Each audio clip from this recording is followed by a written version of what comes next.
Hello and welcome, PPL fans.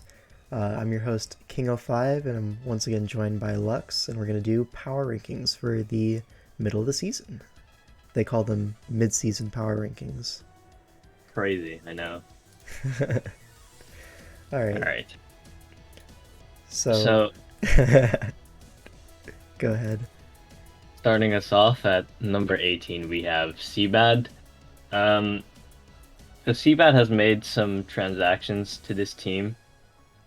I think to sum it up, one of the main points we liked about this draft, one of the only points we liked about this draft, at the start of the season was it had Zamazenta.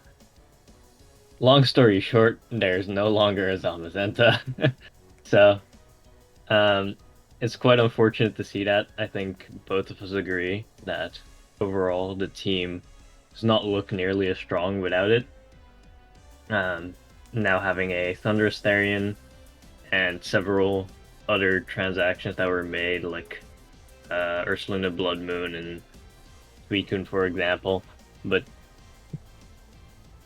being 0-4, trading probably your carry mon, your best mon, and then not seeing much improvement does not look very good overall. So we unfortunately decided that because of that, we would put him at number 18 for our power rankings. Yeah, we had him 18th in our original power rankings post-draft, and if we could put him lower, we would, but this is the floor, you know. Poor guy. Hmm. Like, the team is It, just like it's a bunch of mons that don't really work together. I feel, unfortunately. yeah, it just doesn't feel like many of the mons help each other out or enable each other, I would say. Like, you have Thundi to kill, like, bulky water types for Weavile.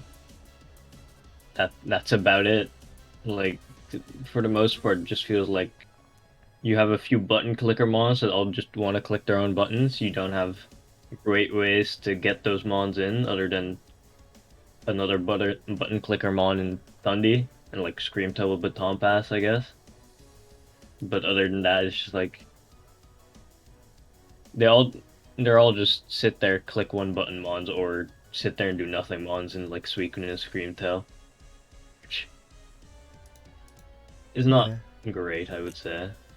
it can happen, you know. Yeah, shit happens. All Is what right, it is. all right.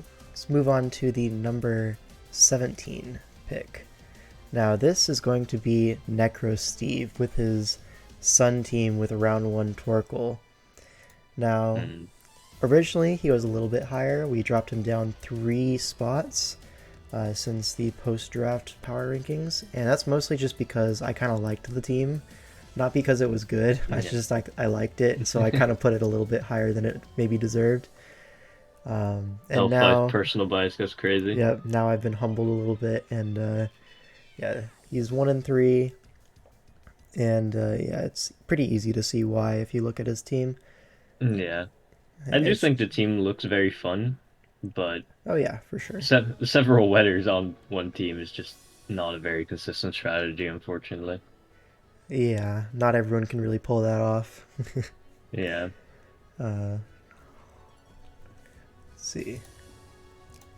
For the most part, though, maybe some FA changes could improve this team. I don't know if that's a guarantee, but Yeah, he does have there's all of his potential. FAs available. It's just Hmm. I don't know if he's going to use them. Yeah. Might be ride or die.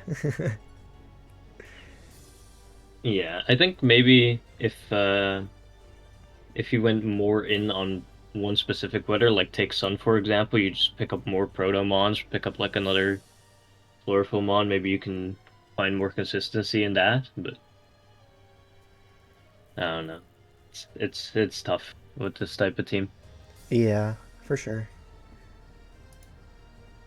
So I think speaking of the other 1-3 teams, next up we have Hillo, who we've decided to put at our number 16 spot. Um, we do actually like the changes that were made to his team. which is the Thunderous that ended up going to Chase. Got dropped, and the Dunsparce, Rotom Heat, and the Abomasnow got dropped, and all in favor for Keldeo, Kilowattrel, Landoi, and Komala. I think overall these changes are good, and could see some improvement because of that for the latter half of the season. Uh, Overall, the breakers look better, at least, look stronger, and the offense is now more diverse, which is good.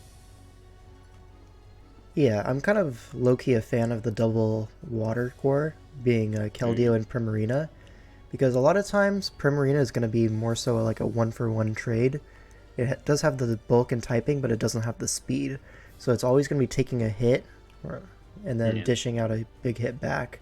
Keldeo doesn't really have that issue. It's quite fast, and it can really pick up where Primarina leaves off.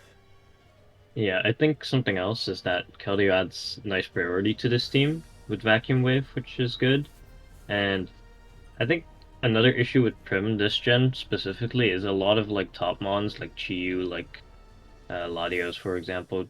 You kind of want to have Prim as like a pivot into those, which naturally makes it lean more to like gear sets.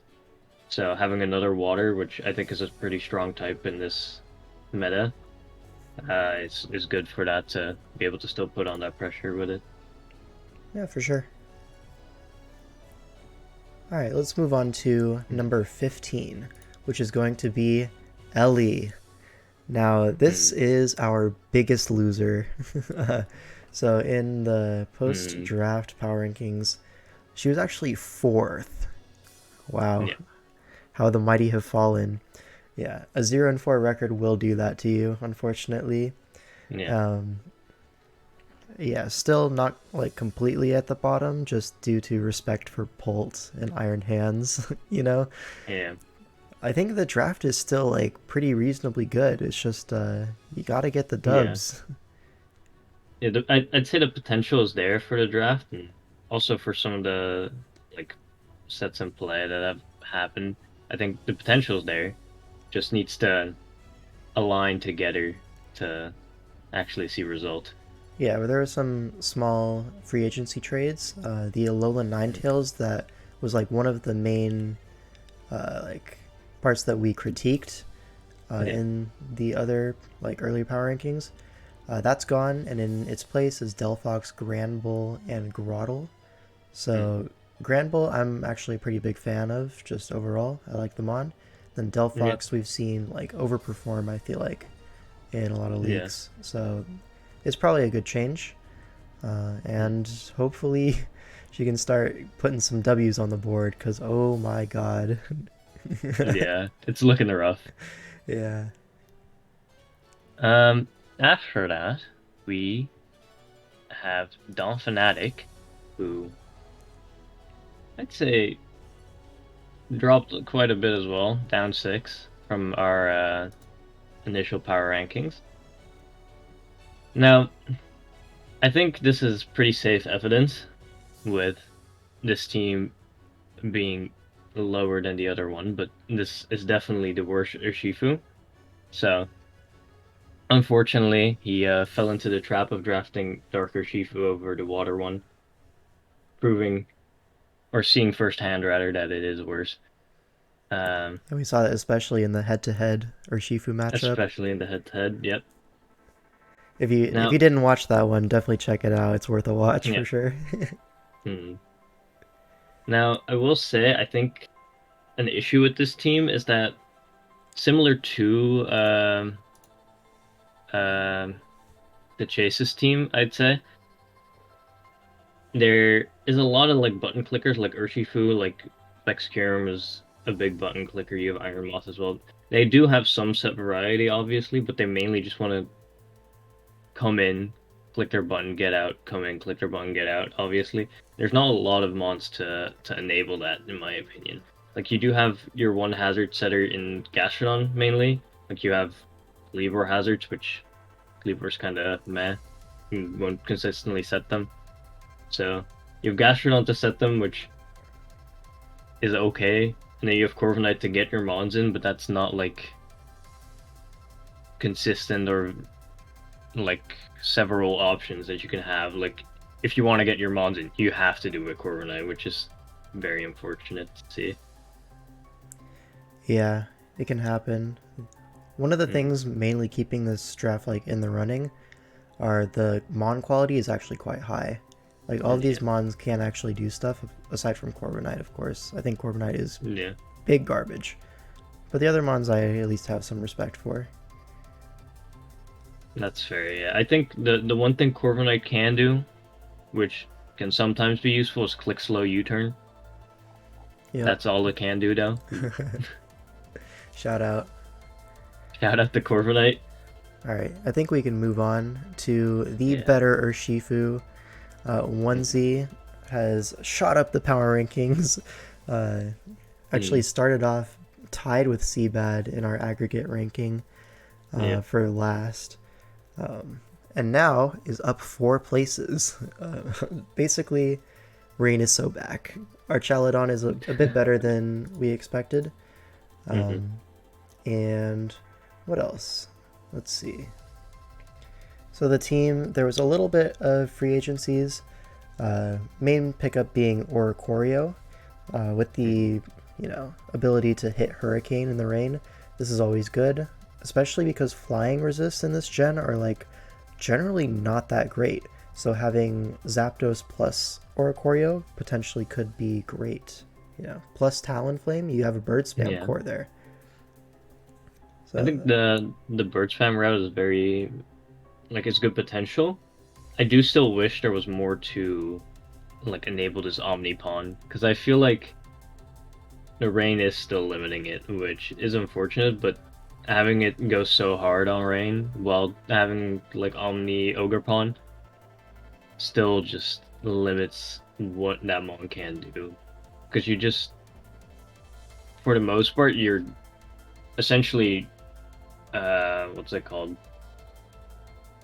You're essentially just limiting yourself out of one Ogrepon for most matchups, which is just very unfortunate. Yeah, I could see it, but also, I think it's fine. He has been building quite well with this team, which is good to see. Yeah. So, after that, we actually have kind of a weird ranking, which is JV, who did go up a few places due to getting some good wins early on. Team does look very clunky, in my opinion, still. Not many improvements were made, in fact. Some changes were made. In my opinion, they were, in fact, changes that happened. We had Vikavolt, Trevenant, Incineroar, Vigoroth to go out, and then we replaced them with Feraligatr, Bombardier, and Iron Leaves, which all I'm going to say is he picked up Iron Leaves and he lost 2 games, so quite unfortunate. But the bigger news with this team is that we actually have a new coach. JV unfortunately had to drop, so in his place we have Under the Radar making a return to draft. I haven't seen that guy play in a while, so that's quite exciting. Yeah, if you haven't been, or if you have been here for a while, you'll know Under the Radar is like a really old name. This guy's been around since way back in the day, probably even before me, and I've been around since 2016. Yeah, real old head. It's really cool to see him back, at least. But I do hope he makes some more changes to this team personally. Yeah, for sure. Alright, so next up we have Daria. Now, this team we had at 11th before, and we have it at 11th here. Now, some good free agencies have been made. So, Bronzong has been picked up in a place where there was no steel type before. So Cresselia got dropped. And I find that to be a excellent change. I really hate steelless teams just in general. So the ability to add a reliable rocker is something that the team was lacking. And then there's still the really good offense at the top.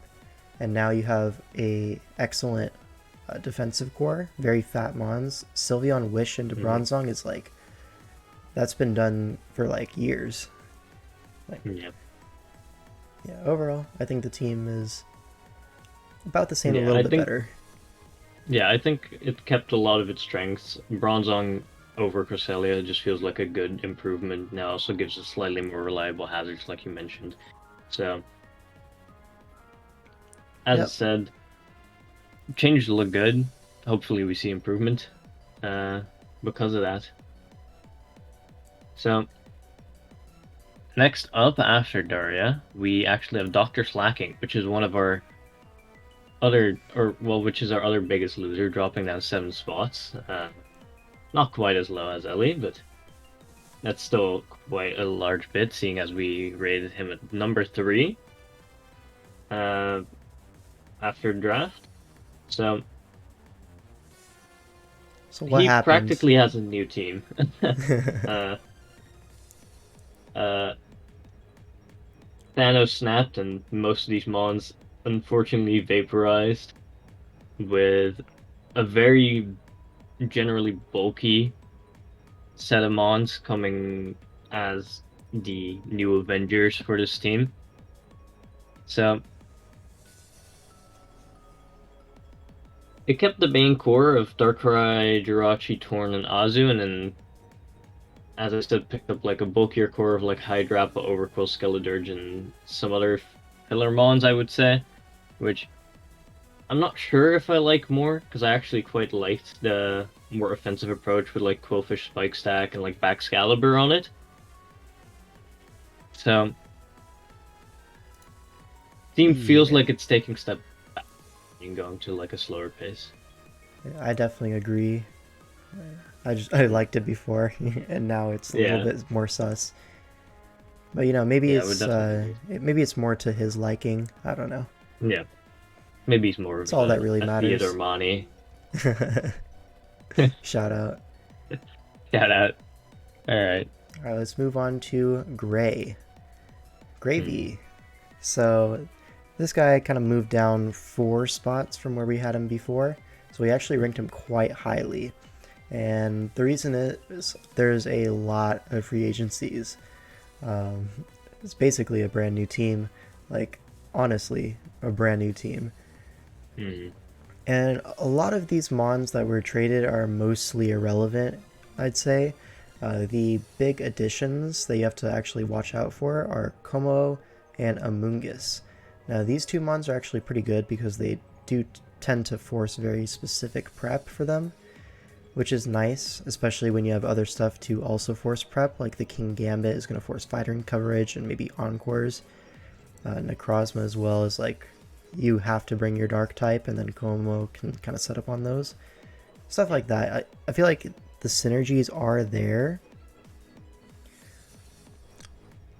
Hold on, did I do something wrong? I'm looking at the dock right now, and there is no Amoonguss. Yeah, I was about to mention it.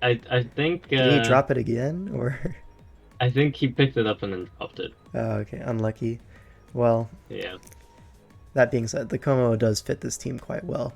Yeah.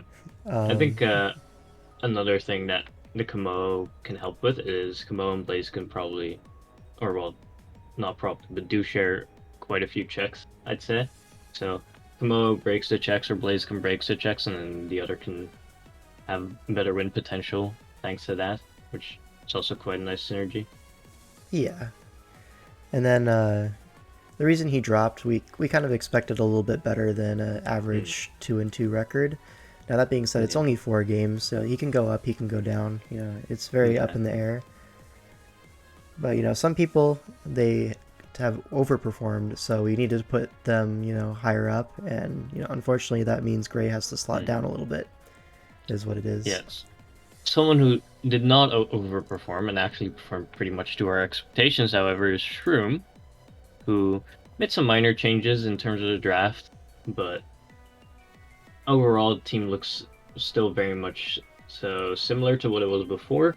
There's now an Okie Dogie on it, which it's a mon, certainly it is. For sure. Um, I think the top 5 still looks very strong, especially after seeing Sinistra a bit more. I think it's actually pretty decent, especially with Terra.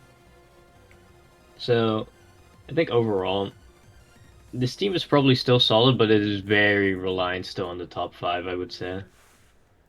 Yeah, it is really lacking that viable steel type because Fortress is Yeah, not going to cut it. yeah. That being said, Unfortunately, I don't know if there's a Fortress better is still on option. there. It might be, Surely but there is, right? But surely there has to be something. But that's something for Shroom to figure out. yeah. It basically just performed pretty standard with our Yeah, expectations. yeah. All right. I yeah. You go ahead. I was going to move on. If you have anything else to say, go ahead. Nah, All right. I don't know. Now here you have one of our bigger winners in J Hmm. Ricky. Now this guy's up 6 placements, and this is like probably the best free agencies so far. Hmm. Maybe overall the best free agencies. So Hatterene, Hisuian Sneasel, and Ampharos and Skarm got dropped, and in their place is Azelf, Klefki, and Clefairy. Now Hmm. Clefairy I don't feel like is that big of a deal, but Azelf and Klefki are some really great Pokemon that really fit the team well as well. So I think these changes are actually quite great. And then Gouging Fire, that guy's the goat. This is an absolute Yeah. hard carry. And like we moved him up by 6, but honestly I could see him going even higher in the coming weeks. Yeah, no, there's definitely the potential for that, especially after making these trades. I think the main thing that these trades do for this team is they just make it faster pace with Azelf and Klefki, which obviously is good when you want to win quick with Gouging Fire. So I think Yeah, overall W trades. yeah, it's like a very cohesive offensive team now, whereas before it was Yeah, like kind of like a bunch of collection of mons, but the mon quality was so high anyways. yeah, Now it actually makes sense, which is yeah. part of why you're seeing it perform so well. I would definitely agree. Um, After J. Ricky Doe, we have a classic name in draft, Bepsis, who expected exactly like how we thought he would. So he is our number 6 spot. He had a close loss to Mount, which I think is worth noting, seeing Mount is kind of him right now. Always has been, to be fair, but performance seems better after making some changes, uh, dropping some of the mons that we said might not be as consistent. So I think that's good. I don't know how I feel personally about his team after changes. I feel like it was mostly a side grade, but it might fit more to his playstyle now, which could result in him doing better. I think there's Yeah, definitely some improvements though, with Gliscor improving the hazard control and allowing for another pivot into Valiant, which is good. yeah, for sure. Like this team, when we were ranking it before, it was basically half of the mons we really liked and half the mons we were not so big of a fan of. And Mm, so getting rid of those some of those less viable Pokemon and then adding things like the Alolan Muck, I'm pretty sure that's a new mm, addition. that was there. Oh, that was there? Well, Yeah. anyways. You get the point. Yeah. Overall, team looks more cohesive, so we think it'll end up doing maybe a little bit better. But overall, like as I said, it's mostly a side grade, I would say. So, Alright. So next up we have ElCzor. Up mm, to number 5. So this was one of the teams that is overperforming a bit to our expectations. yeah, And the main piece in this is Latios. Now, ElCzor has been using Latios quite well. It's his MVP. It's actually, I think, number 2 in the league in terms of like kills to deaths, classic stats. that would be correct. Yeah. Yeah, so this mon is quite good. Um, and he's been playing well around it. Like, he's been playing very offensively, and that's something I can really respect and appreciate. Yeah, I think playing offensively, especially with a draft like this, where you have like Sand, Lottie, Volcarona, just like a bunch of setup threats, is very is how you should play it, and he's doing it well. So Yeah, the there, Hawlucha as well is like always a yeah. big threat. I hate playing against Hawlucha, man. It's so threatening. I can definitely understand that. Yeah, there's like a minor free agency, Aloe turned Mm, into a Vaporeon. It's really mhm. whatever to me. Like that does not make a big difference. No. Uh, So overall, team's doing well, I would say. Uh, Team that is also doing very well for itself, I would say, is Franktrod, who shot up 6 places from our initial power rankings. I will say Boulder is looking mighty fraudulent right now. 0-1. I think it's brought 2 weeks out of 4. So that guy is absolutely not him so far. that was his round one pick as well, which Yeah, it's actually crazy that he's doing this well with like basically a dead round one pick. it is crazy, but luckily enough, Walkable plus Scizor is carrying very hard, which is good. I think the team, just like all round, seems pretty strong in terms of what he's generally bringing. Like the Suvian Electrode is good, Walkable is alright. So I think he's brought mostly all of his mons, and in terms of FAs, he did not make any. So overall, I think he's just building well from what I've seen, playing well to his win cons and quackenses. So Yeah, build well, played well. Simple as that. good results. Yep. All right, let's move on to our biggest winner of the entire Mm, power rankings, Q. This mm, guy is up 12 places. That's so many places. Now, the number one reason for this is Terrapagos has been mm, putting on a clinic, basically. This one yeah, is way better than we ever thought, and he's using it well. So, big, yeah, big combination there. Shout out. yeah. Shout out to the turtle. Shout out to Now, this guy. Terra Starstorm is just It's such a good crazy as a move. move, Yeah, and then having essentially just a Mew with multi-scale is kind of really good. yeah, it's just so versatile. And Mm. then the rest of the mons are like good enough pieces to like really take advantage of that versatility. Yeah, I think the other thing about the draft as well that's nice is there's just a lot to enable Terrapagos, right? Like you have a lot of mons to that can pressure ghost types very well. Like you have a Golden Go and a Meowscarada that can kill them. You have a G Zapdos that can bait them out, like Brave Bird on them on like defensive ones. I mean, for like fighting types that might threaten it after the Terra Shell is broken, you again have the Galarian Zapdos, you have the Golden Go. There's just a lot going on with this team that synergizes well together, and I think it's showing. Yeah, definitely. Hmm. However, at our number 2 spot is who we had initially at our number 2 spot, and that is Addison, who somehow uh, managed to bamboozle this entire league and acquire Zamazenta for I have no clue how, what reason, but Zamazenta Crown is on this team, which kind of insane considering that's a round one pick that she essentially got for free from what I'm seeing. Now, because of that, the team looks very strong going into the final weeks.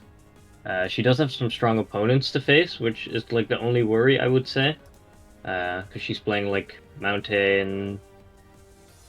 I think there were some other people that we had quite high. Um, at least some people that we had high initially, like Dr. Slacking and like Vepsis, for example. These are coaches that we had rated quite high in the beginning of the season, after the draft. So it's interesting to see how the improved draft will fare against what we consider like some very good draft. But overall, W changes, 3-1 record. Like there's not much to complain about here. Yeah, after these like changes, the like average mon quality is just so unbelievably high here. Hmm. Like if you look at a starting six, the worst mon is Tinkaton. That's Yeah, really good, right? yeah. I feel like every single mon on this team essentially does something at this point. Yeah, there's Which, like a place for all of these mons. yeah. Yeah, I really like the team overall. Mm. Now that being All right. said, you can like this team all you like, but it's not going to upset the GOAT, Mount-A. We put It him is in number one fact for a Mount Day reason. season. We put him number one. He's undefeated. Yeah. This guy's the GOAT. That's a slaying girl boss right there. Yup. Shout out. Shout out. Anyways, we've kind of Mm, already gone into this, and the only change that he's made is he added Terra Poison as an option to his Mesprit. Mesprit has been a great Terramon this season. mm, Just like the Levitate and just the naturally good bulk allows you to be Terra Steel, Terra Poison, and like really check mhm. some stuff. Yeah, and And yeah, I think it's very much like we said initially, like, or at least like I said initially, where um, well, some of these mons might not always pull the greatest matchup every week. One or two of them will have an amazing matchup every week, and that's all he needs to get his wins here. So yup. this team shows no signs of stopping. Yeah, like for example, Chi-Yu, if it's the best Pokemon on your team, yeah, it's gonna run into matchups where it's not that great. But here, it's like the second or maybe even third best Pokemon, arguably, Yeah. and that really allows it to shine because it's not like having that big burden that a lot of people put on it. So how he managed to get it round three is, yeah, well, he got it. Is interesting. Yeah, Yeah. just I mean, good threats on here. yeah. We already said it in the post draft, and Yeah. it is what it is. All right. That's pretty much it for the, what is it? What are we calling this? The mid-season Mid-season power power rankings? rankings. Yeah. So we have 4 more weeks of going into playoffs. So it will be interesting to see how people will do. We'll probably have a like post-season or like pre-playoffs power rankings or something. Yeah, basically, Uh, how likely is Mount-A to win the whole thing? Out of how 10? likely is Mount to win Out the of whole 10, thing? is it probably like a 6 or a 7? I don't know. Yeah, like Which, 6 out of 10. Then you have like which by a the way, few to is Addison, and crazy then odds. after that, I don't know. Our I top don't know. two seem to be very strong, and they seem to stack up very well to what we predicted. It's definitely a big 2 situation going on right now. Yeah, We'll see if that opens up to maybe Q coming up even further, or, he did beat Addison, so yeah. there's definitely potential there. So, Yeah, if he continues, who knows? mm. Alright, that is going to do it for this video. Thanks for watching, and we'll see you in the next one.